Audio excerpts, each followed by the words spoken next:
It is a celebration of rainbows and balding beauties with feminine wieners right now at MSNBC, or as it will be known on November the 15th, MSNOW, which for most people, that will stand for MS Now Off My TV.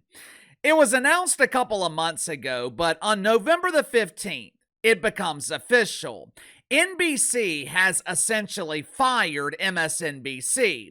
NBC has decided that they no longer want to be associated with the disgusting, vile, revolting, evil, polished turd of a network. Now, of course, the woke welfare collectors at MSNBC, they are pretending like this is a good thing, like their good friend Don Lemon. MSNBC is pretending that their demotion is a promotion.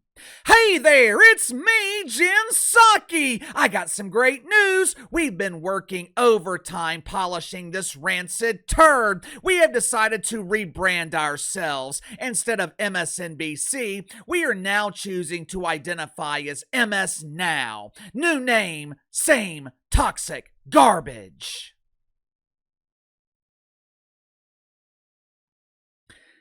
You know how parents will lie to their children to shield them from negativity? Oftentimes, parents will lie to their children to protect them. I had a friend growing up. We went to school together from kindergarten all the way through high school. When we were in first, maybe second grade, his parents split up, but they eventually got back together for the best interest of the child.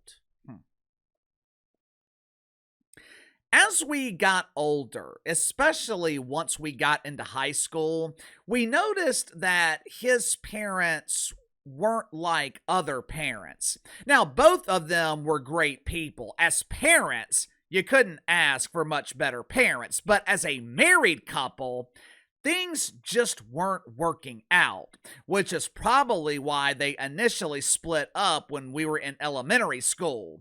They slept in separate bedrooms. On weekends, we noticed that his dad was often away on these work trips. A week after we graduated from high school, they filed for divorce. As it turns out, the dad had been in a relationship with another woman for years. And to be honest with you, I don't think my friend's mom even cared. She probably knew about it the whole time. She was just staying in the marriage for their only child. Once he graduated, they both had enough of each other and they split for good. For years, NBC has tolerated the absolute filth that is produced at MSNBC. Now, don't get me wrong.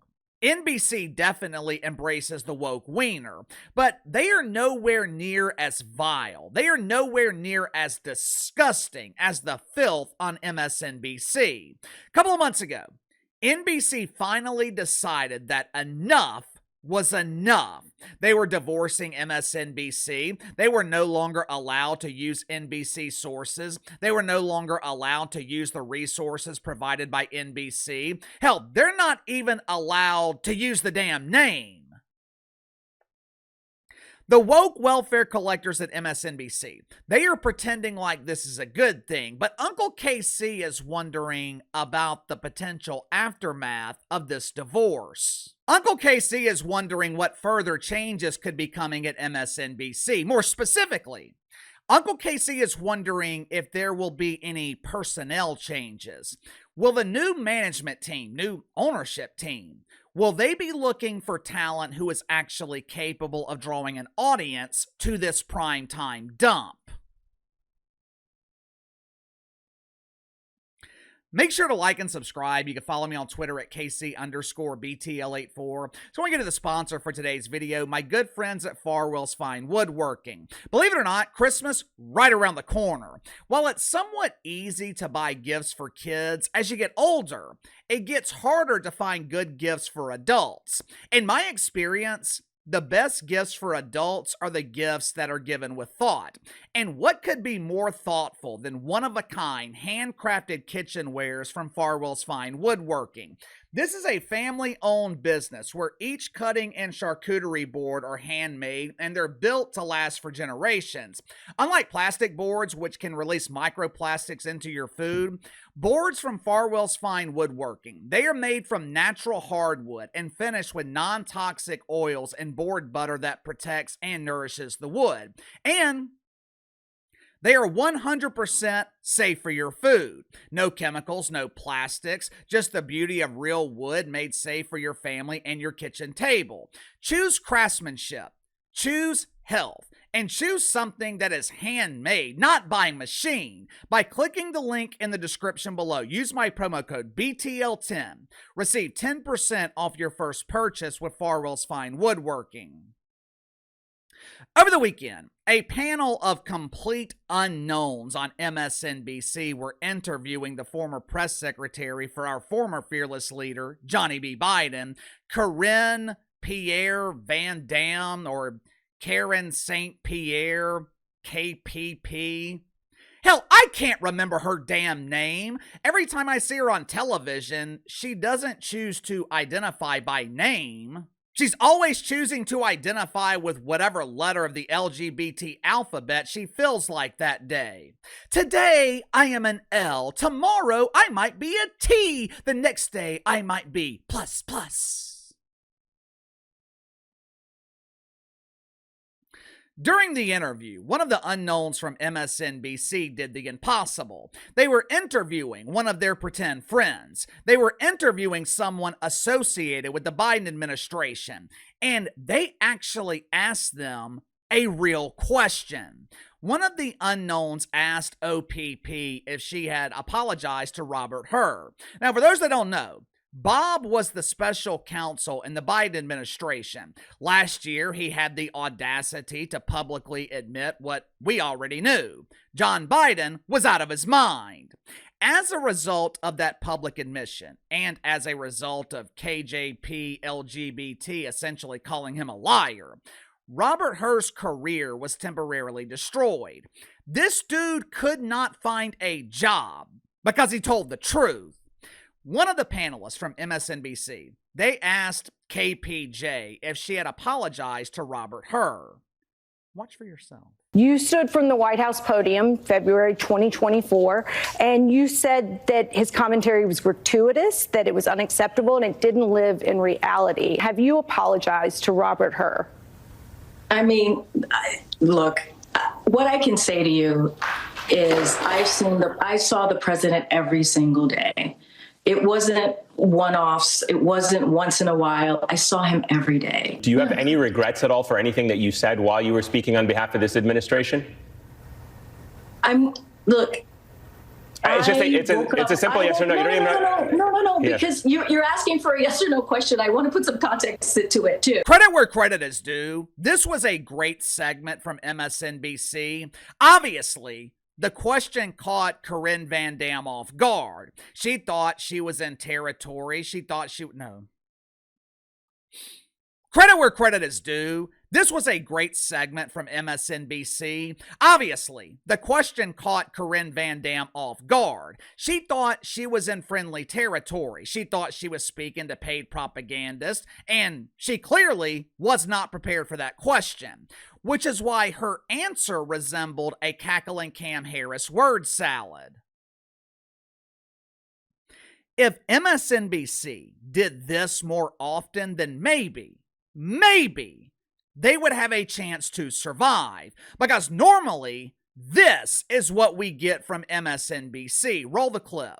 The bottom line of this dossier, the bottom line allegation, the point of it is that the Trump campaign didn't just benefit from Russia interfering in our presidential campaign. The point of this is they colluded. This is kind of a real story. The connections between the Trump servers and the Alpha Bank servers were real. They were covert communications that someone was trying to hide. Now we know that the vaccines work well enough that the virus stops with every vaccinated person. A vaccinated person gets exposed to the virus does not infect them, the virus cannot then use that person to go anywhere else. We and other news organizations have generally stopped giving an unfiltered live platform to remarks by former President Trump. It is not out of spite. It is not a decision that we relish. It is a decision that we regularly revisit. And honestly, earnestly, it is not an easy decision, but there is a cost to us as a news organization of knowingly broadcasting untrue things. Changing the name is not going to change the results. Last week was another brutal week for MSNBC. Network averaged 822,000 viewers in prime time, with a damn near non-existent 63,000 in the 25 to 54 demo. Ratings were down 34 and 52% compared to last year. This has been a trend for quite some time now, which is probably one of the reasons why NBC is dumping this dump of a network. Corporations are not in the business of letting go of profitable entities. NBC didn't disassociate themselves from MSNBC because MSNBC was doing well. They flushed this steaming turd because no one is watching it. I'm wondering if the firing of the wicked weave Joy Reid earlier this year, I'm wondering if that was a final act of desperation. I'm wondering if the firing of the artist formerly known as Weave and her receding hairline, I'm wondering if that was an act of contrition, a desperate attempt to remain under the NBC umbrella. One final try to prevent divorce.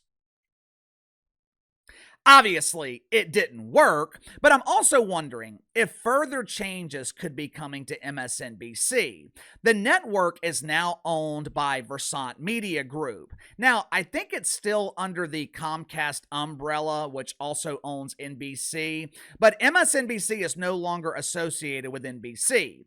The management team at Versant Media consists mostly of people associated with NBC Universal, which means they probably enjoy the steaming pile of dookie that is produced at MSNBC. But oftentimes, when you get new management or new ownership, they like to make changes. Whether that happens at MSNBC remains to be seen, but if they want to survive, they will make the necessary changes. It is abundantly clear this current primetime lineup is not working. Little Red Riding Hood, Jen Psaki. She is not a suitable replacement for Rachel Maddow. Hell, Jen Psaki, she is struggling to match the ratings of Rachel Maddow's original replacement, Alex Wagner. The Weeknight, the show that replaced Joy Reid. It's hosted by Simone Sanders, who somehow has less hair than our bundle of joy. No one can figure out why MSNBC decided to give another show to Simone Sanders, especially a show in prime time. A couple of years ago, they gave Simone Sanders a show on weekends, and her ratings were so deep in the pooper, a plumber couldn't find them. When Joy Reid was on MSNBC, she was averaging over 1 million viewers. Her replacements are averaging 778,000. The only star at the network is Rachel Maddow, and she ain't coming back. She is not going back to a full-time schedule. A forced name change, a forced rebrand, that is not going to be enough. The slogan should be, new name, same failure. Like I told you guys before, right now, MSNBC is on the same path that CNN was on a couple of years ago. I cannot remember the last time MSNBC showed any growth in the ratings. And you got to remember, ratings are calculated differently now. Nielsen claims to have a better system. Nielsen claims that ratings are now more accurate. For a lot of shows, especially sports, the new system is showing drastic increases, but with MSNBC, they are still showing massive declines. It'll be interesting to see what changes, if any, will be made. But knowing this network, they will continue down the path of huge embarrassing failure.